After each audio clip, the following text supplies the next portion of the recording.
తీర్థయాత్ర కార్యక్రమానికి స్వాగతం.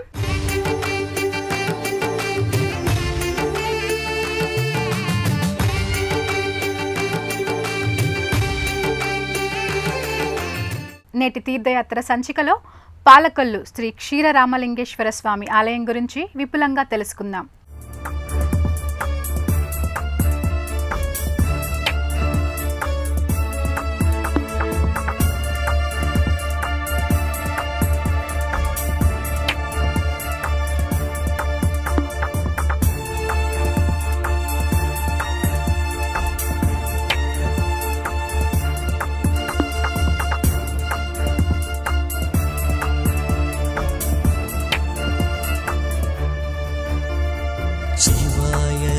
परमेश्वराय चन्द्रशेखराय नमो भवाय गुणसम्भवाय शिवताण्डवाय नमो शिवाय परमेश्वराय चन्द्रशेखराय नमो भवाय गुणसम्भवाय शिवताण्डवाय नमो.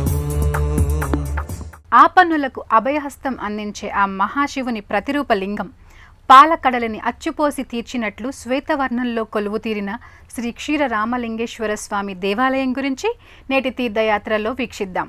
పంచరామ క్షేత్రాలలో ఒకటైన ఈ దివ్యక్షేత్రం ఆంధ్రప్రదేశ్ పశ్చిమ గోదావరి జిల్లా పాలకొల్లులోని శ్రీ క్షీర రామలింగేశ్వర స్వామి దేవాలయం మహిమాన్వితంగా విరాజిల్లుతున్నది. ఈ పుణ్యధామాన్ని దర్శించుకున్న భక్తులకు రుణ విమోచనం కలుగుతుందని విశ్వాసం. ఈ ఆలయంలో ప్రతి అణువు దక్షిణ భారతదేశ నైపుణ్యానికి అద్దం పడుతుంది, సాంప్రదాయానికి సంస్కృతిని ద్విగుణీకృతం చేస్తుంది. సుమారు 1000 సంవత్సరాల ఘనచరిత్ర కలిగిన శ్రీ క్షీర రామలింగేశ్వర స్వామి దేవస్థానంను ఇక దర్శిద్దాం. పూర్వం తారకాసురుడనే రాక్షసుడు శివుని ఆత్మలింగాన్ని సాధించుకున్నాడు. దానిని మెడలో ధరించి ఉన్నంత వరకు అతడికి చావు లేదు. శివుని కుమారుని వల్ల మాత్రమే తనకు మరణం సంభవించేలా బ్రహ్మ నుంచి వరం పొందాడు. అప్పటికే శివుడు సతీదేవి దేహత్యాగంతో విరాగి అయి తపస్సులో ఉన్నాడు. ఆ తరువాత దేవతలందరి ప్రేరణతో శివపార్వతుల కళ్యాణం జరిగింది. ఎన్నో కల్పాల తరువాత కుమారస్వామి జన్మించాడు. దేవసేనాని అయిన కుమారస్వామి యుద్ధరంగానికి తరలివచ్చాడు. తారకాసురుని మెడలోని ఆత్మలింగాన్ని ఛేదిస్తే తప్ప వాడిని చంపడం సాధ్యం కాదు. ఆత్మలింగం ముక్కలై నేలమీద పడితే తెల్లవారేలోపుగా వాటికి ప్రతిష్ఠ జరగాలని శివుడు ఆదేశించాడు. కుమారస్వామి యుద్ధంలో ఆ లింగాన్ని 5 ముక్కలుగా ఛేదించాడు. ఆ 5 ముక్కలు వేర్వేరు చోట్ల పడ్డాయి. వాటిని దేవతలు వెనువెంటనే ప్రతిష్ఠించారు. అవే పంచారామాలుగా తెలుగునాట ప్రఖ్యాతి పొందాయి. అమరావతిలో పడిన లింగాన్ని ఇంద్రుడు ప్రతిష్ఠించాడు. భీమవరంలోని గునుపూడి వద్ద పడిన లింగానికి చంద్రుడు ప్రతిష్ఠ జరిపాడు. ద్రాక్షారామంలోని భీమేశ్వర లింగాన్ని సూర్యుడు ప్రతిష్ఠించగా సప్త ఋషులు తొలి పూజలు నిర్వహించారు. సామర్లకోటలోని కుమార యోగేశ్వర లింగాన్ని కుమారస్వామియే స్వయంగా ప్రతిష్ఠించాడు. ఇక ఇప్పుడు మనం చూడబోయే క్షీర రామలింగేశ్వర స్వామిని జనార్దన స్వామి ప్రతిష్ఠించాడు. ఈ శివలింగం పాలవలే తెల్లగా మెరుస్తూ 18 అంగుళాల ఎత్తులో పైన కొప్పు ఆకారంలో ఉంటుంది. స్వామికి వెనుక భాగంలో జటల వలె 3 చారలు ఉంటాయి. లింగం పైభాగంలో జటామకుటం ఉంటుంది. దీనిని బట్టి ఇది తారకాసురుడు పూజించిన అమృతలింగ శిరోభాగమని భక్తులు భావిస్తున్నారు. శివలింగంపై గల నొక్కులు కుమారస్వామి అమృతలింగాన్ని ఛేదించినప్పుడు తగిలిన ఆయుధపు దెబ్బలని పౌరాణికోక్తి. శివలింగం మొనదేలి ఉండుటచే ఇది శివుని జటామకుటాన్ని అంటే కొప్పును సూచిస్తోందని పెద్దలు చెబుతున్నారు. అంతేకాకుండా శాసనాల్లో కూడా ఈ స్వామి కొప్పులింగేశ్వరుడుగానే చెప్పబడ్డాడు.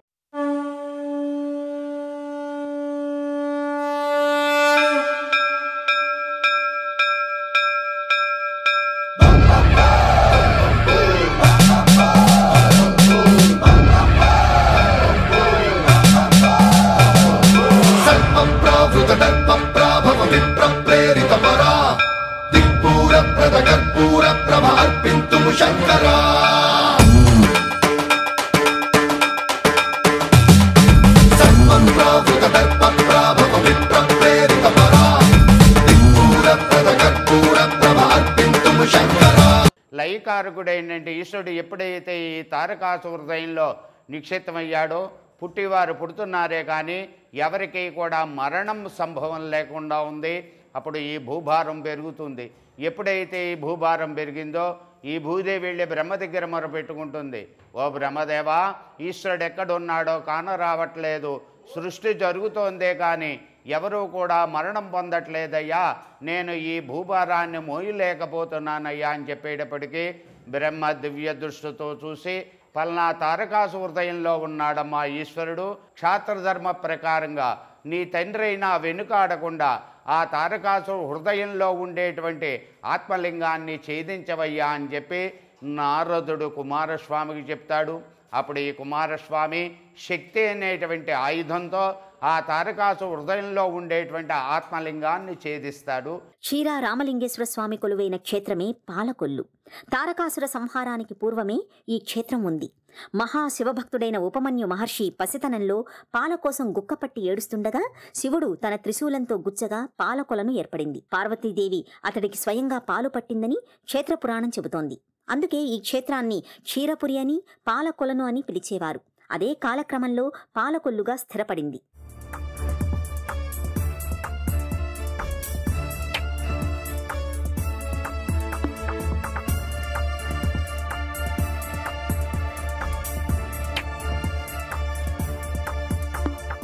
త్రేతాయుగంలో రావణ సంహారం అనంతరం శ్రీరామచంద్రుడు బ్రహ్మహత్యా పాతకాన్ని పోగొట్టుకోవడం కోసం 108 శివలింగాలను ప్రతిష్ఠించాడు.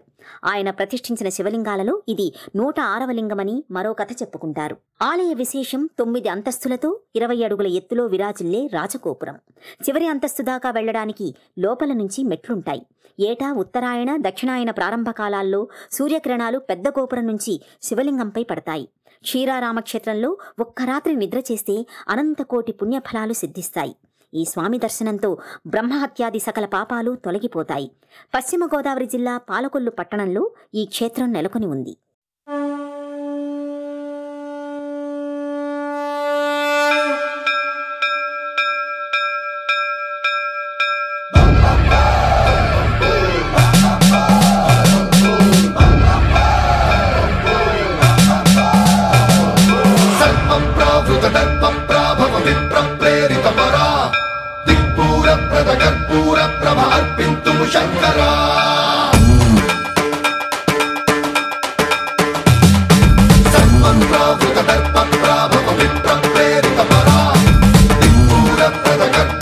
ఈ ఆలయానికి తూర్పు భాగాన 122 అడుగుల ఎత్తు రాజగోపురం ఉన్నది. అట్లాగే ఆ తూర్పు భాగాన్నే సూర్యోదయం జరుగుతుంది. అంత ఎత్తు కట్టడం అక్కడ అంత అడ్డుగా ఉండగా స్వామివారి ఇంత లోపల ఉండగా ఆ సూర్యకిరణములు ఎట్లా పడుతున్నాయి, ఆ సూర్యకిరణములు పడినప్పుడు ఆ స్వామివారి వర్ణన ఏ రంగులోకి మారుతుంది, సూర్యుడు ఎంత వేగంగా పయనిస్తున్నాడు అన్నదానికి మీరు ప్రత్యక్షంగా ఆ సూర్యబింబాంతర దర్శనం కోసం చైత్రమాసంలో అష్టమి, నవమి, దశమి తిథుల్లో ఉదయం 5:36 వస్తే ఆ సూర్యకిరణములు పడినటువంటి వేళ సమయమున ఆ సూర్యకాంతి మన శరీరం మీద పడటం వల్లగా అనేక పాపకర్మలు, అనేకమైనటువంటివి మనకు అనారోగ్య సమస్యలు కూడా తీరతాయి. ఇది పంచారామ క్షేత్రం, శిరోభాగ నిలయం, శ్రీ క్షీరారామలింగేశ్వరుడు. క్షేత్ర ప్రాశస్త్యం వివరాల్లోకి వెళితే ఈ ఆలయంలో శ్రీ లక్ష్మీ జనార్దనులు, బ్రహ్మ సరస్వతులు, విఘ్నేశ్వర, సుబ్రహ్మణ్యేశ్వర, ఆంజనేయ, నవగ్రహ, వీరభద్రాది సకల దేవతలతో, మహర్షులతో శ్రీ క్షీరారామేశ్వరుడు కొలువుతీరి ఉండటంతో ఈ క్షేత్రాన్ని పరమ పుణ్యధామంగా మన పురాణాలు ప్రస్తావించాయి. శ్రీశైలంలో 100 పక్షాలు, గయలో 80 గడియలు, కేదారేశ్వరంలో 100 సంవత్సరాలు, వారణాసిలో 1 సంవత్సరం, రామేశ్వరంలో 1000 ఏళ్ళు, హరిద్వార్లో 8 సంవత్సరాలు భక్తితో నివసిస్తే కలిగే ఫలం ఈ క్షీరారామంలో ఒక్క నిద్రతో లభిస్తుంది. శ్రీ క్షీరారామలింగేశ్వరుని దర్శనంతో బ్రహ్మహత్యాది సమస్త పాపాలు పోతాయని శ్రీ మహావిష్ణువు ఈ క్షీరారామలింగేశ్వరుని ప్రతిష్ఠిస్తూ ఈ క్షేత్ర ప్రాధాన్యతని గుర్తించి తెలిపాడు. అంతేకాకుండా విష్ణుమూర్తి ఈ సందర్భంలోనే తన సుదర్శన చక్రాన్ని ప్రయోగించి సకల పాపహరణి అయిన రామగుండం పుష్కరిణిని సృష్టించాడు. ఆలయ సౌందర్యం భక్తులను, సందర్శకులను మంత్రముగ్ధుల్ని చేస్తుంది. ఈ ఆలయంలోని ప్రతి నిర్మాణంలో సాంస్కృతిక వైభవం ఉట్టిపడుతుంది. సాంకేతిక మెళకువలు అబ్బురపరుస్తాయి.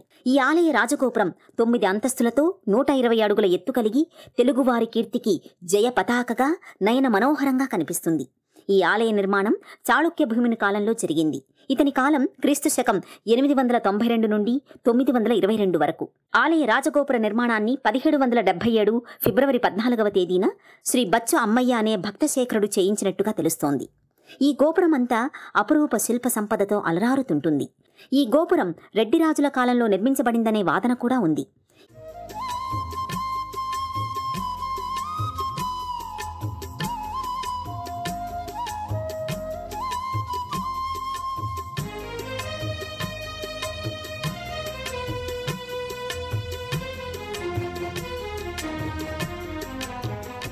శ్రీ క్షీర రామలింగేశ్వరుని ఆలయంలోకి అడుగు పెడితేనే వేరే ఏదో ఒక దేవతాలోకంలోకి ప్రవేశించిన అనుభూతి కలుగుతుంది.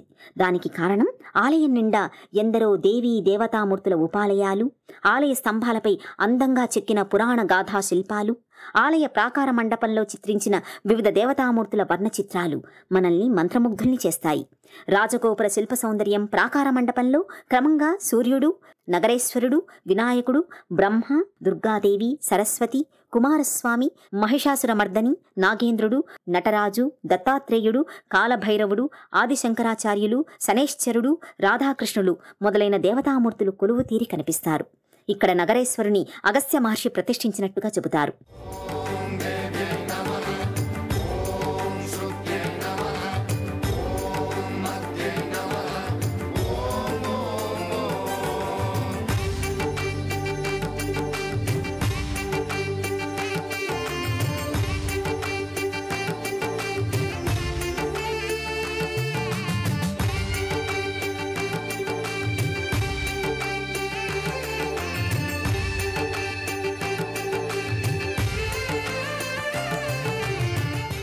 మహిమాన్విత క్షీరారామంలో ఆపన్నులకు సంపదను అనుగ్రహించే చల్లని తల్లి శ్రీ మహాలక్ష్మి సన్నిధి కూడా ఉంటుంది.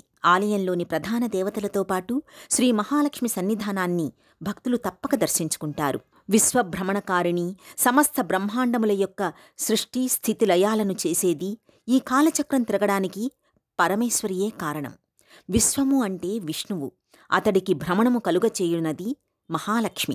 కాళికా పురాణంలో ఒకసారి శ్రీ మహావిష్ణువు గరుడిని మీద ఎక్కి ఆకాశమార్గంలో వెళుతూ కామరూప దేశంలో ఉన్న కామాఖ్యాదేవికి నమస్కరించలేదు.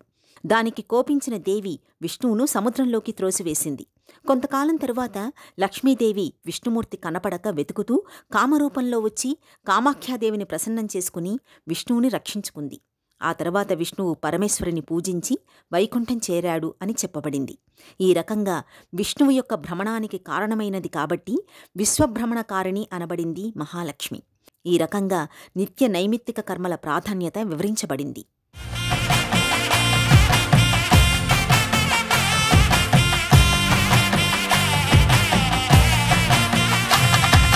పాలసంద్రమందు పుట్టి వైకుంఠమున మెట్టి వేల కాంతులీను తల్లి నీకు మంగళం.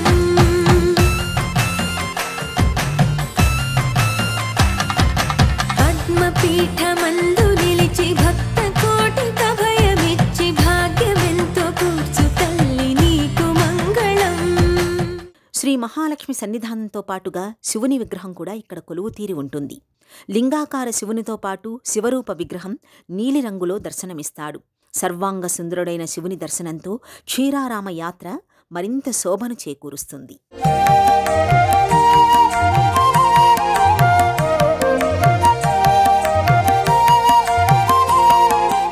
శ్రీ స్వామివారి దేవస్థానం నందు పంచారామాలలో ప్రసిద్ధి చెందిన పాలకొల్లు పంచారామ క్షేత్రం శిరోభాగ నిలయంగా వెలసిల్లింది.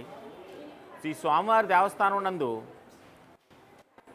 మరి ముఖ్యంగా ప్రత్యేకంగా శివరాత్రి, అలాగే కార్తీక మాసం, అలాగే ధనుర్మాసం నెలల్లో భక్తులు విపరీతంగా తండోపతండాలుగా వచ్చి శ్రీ స్వామివారిని దర్శించుకుంటారు. అలాగే శ్రీ స్వామివారి దేవస్థానానికి వచ్చే భక్తులకు ఎటువంటి అసౌకర్యాలు కలగకుండా దేవాదాయ ధర్మాదాయ శాఖ కమిషనర్ వారు ఉత్తర్వుల మేరకు అన్ని సౌకర్యాలు ఏర్పాటు చేయడం జరిగింది. అలాగే శ్రీ స్వామివారి దేవస్థానానికి వచ్చే భక్తులు ప్రత్యేక దర్శనం, అలాగే ఉచిత దర్శనం, క్యూ లైన్స్ కూడా ఉన్నవి. రాజగోపురంపై రాజసంతో కనిపించే కుడ్య శిల్పాలు ఆలయంలోకి ప్రవేశిస్తుండగానే ధ్వజస్తంభానికి ముందు భాగంలో తపోనిష్టలో ఉన్న గంగాధరుడు పద్మాసనస్థుడై దర్శనమిస్తాడు. ఆంజనేయుడు, వీరభద్రస్వామి ఆలయాలు ప్రవేశ మార్గంలోనే మనకు దర్శనమిస్తాయి.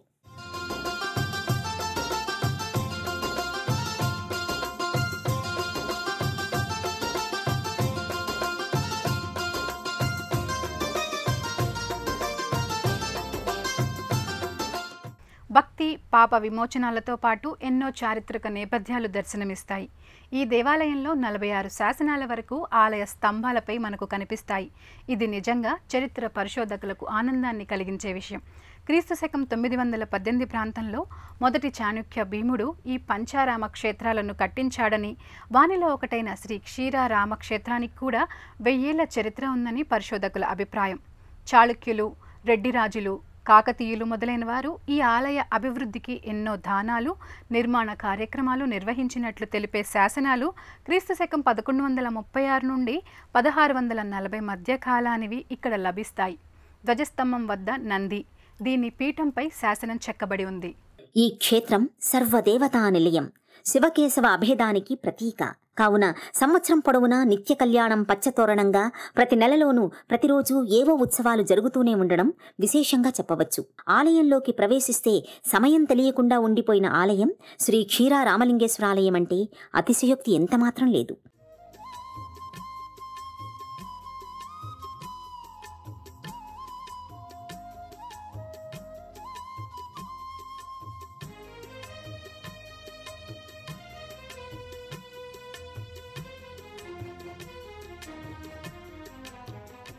ఈ ఆలయం తెల్లవారుజామున 5:30 నుంచి మధ్యాహ్నం 12:30 వరకు భక్తుల దర్శనార్థం తెరిచి ఉంచుతారు.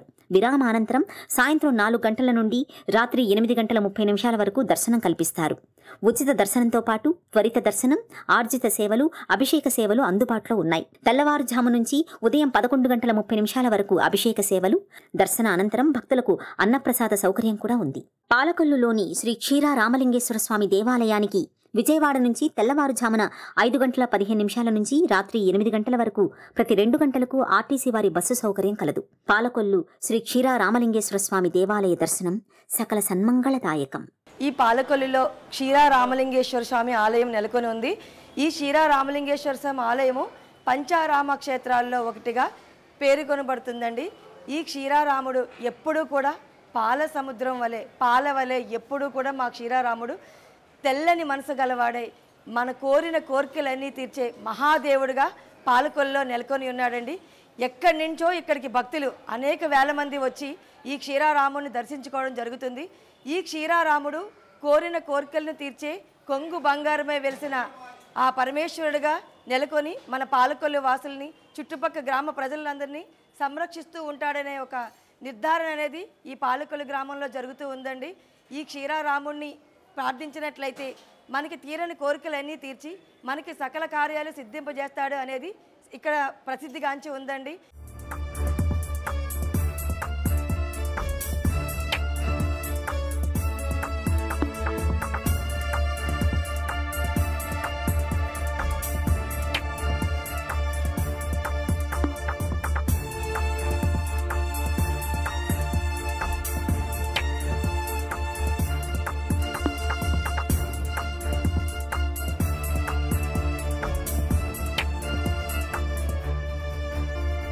शिवाय परमेश्वराय चन्द्रशेखराय नमः। भवाय गुणसम्भवाय शिवताण्डवाय नमः। शिवाय परमेश्वराय चन्द्रशेखराय नमः। भवाय गुणसम्भवाय शिवताण्डवाय नमः। పాలకొల్లులోని శ్రీ క్షీరారామలింగేశ్వర స్వామి దేవాలయానికి విజయవాడ నుండి తెల్లవారుజామున 5:15 నుండి రాత్రి 8 గంటల వరకు ప్రతి 2 గంటలకు ఆర్టీసీ వారి బస్సు సౌకర్యం కలదు. విజయవాడ నుండి గుడివాడ, కైకలూరు, భీమవరం ద్వారా పాలకొల్లు చేరుకోవచ్చు. విజయవాడ నుండి సుమారు 155 కిలోమీటర్ల దూరం ఉండవచ్చు.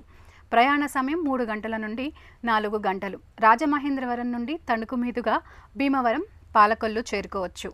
పాలకొల్లు శ్రీ క్షీర రామలింగేశ్వర స్వామి దేవాలయం దర్శించుకుని తరించండి. మరో తీర్థయాత్ర సంచికలో కలుద్దాం. నమస్కారం.